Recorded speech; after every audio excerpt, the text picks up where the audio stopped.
அனைவருக்கும் இனிய தமிழ் புத்தாண்டு நல்வாழ்த்துக்கள். இன்றைக்கி வந்து சித்திரை விஷு அப்படின்றதுனால கண்டிப்பாக எல்லார் வீட்லேயும் அவல் வச்சு ஒரு டிஷ் பண்ணுவாங்கங்க.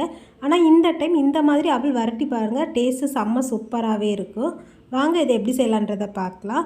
நான் வந்து அவல் கொஞ்சமாக எடுத்துருக்கிறேங்க, ஒரு 1/4 கிலோ போல் எடுத்துருக்கிறேன். இதை மிக்ஸி ஜாரில் போட்டு பல்ஸ் மோடில் வச்சு ஒரு டைம் எடுத்துக்கலாங்க. இது வந்து பிறுபிறுன்னு தான் இருக்கணும். இது கூட கொஞ்சமாக கொதிக்கிற வெந்நியை ஊற்றி லைட்டாக மிக்ஸ் பண்ணி ஒரு 10 நிமிஷம் ஊற விட்டுக்கலாங்க.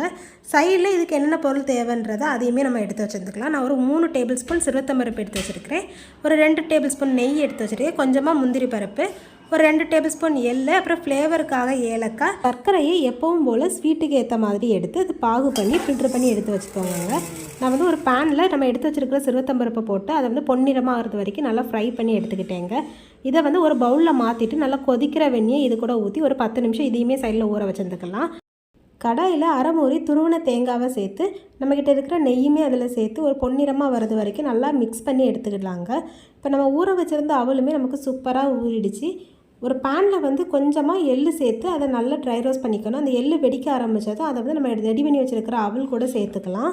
ஃப்ளேவருக்கு எடுத்து வச்சுருந்த ஏலக்காய் பொடி இது கூட சேர்த்துக்கலாங்க. நான் வந்து இந்த பவுல் எனக்கு மிக்ஸ் பண்ணுறதுக்கு பத்தலை அப்படின்ட்டு நான் இதை வந்து இன்னொரு பாத்திரத்துக்கு மாற்றிக்கிட்டேங்க. இது கூட வந்து நம்ம ரோஸ்ட் பண்ணி வச்சுருக்கிற தேங்காய், அப்புறம் ஊற வச்சுருந்த சிறுவத்தம்பருப்பு இதையும் இது கூட சேர்த்து நல்லா மிக்ஸ் பண்ணிக்கணும்.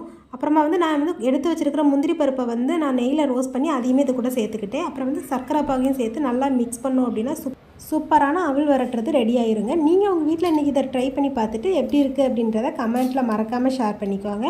என்னோட இந்த வீடியோ உங்களுக்கு பிடிச்சிருந்துச்சு அப்படின்னா உங்கள் ஃப்ரெண்ட்ஸ் அண்ட் ஃபேமிலிக்கு ஷேர் பண்ணிக்கோங்க, அப்படியே லைக்கே போட்டுக்கோங்க.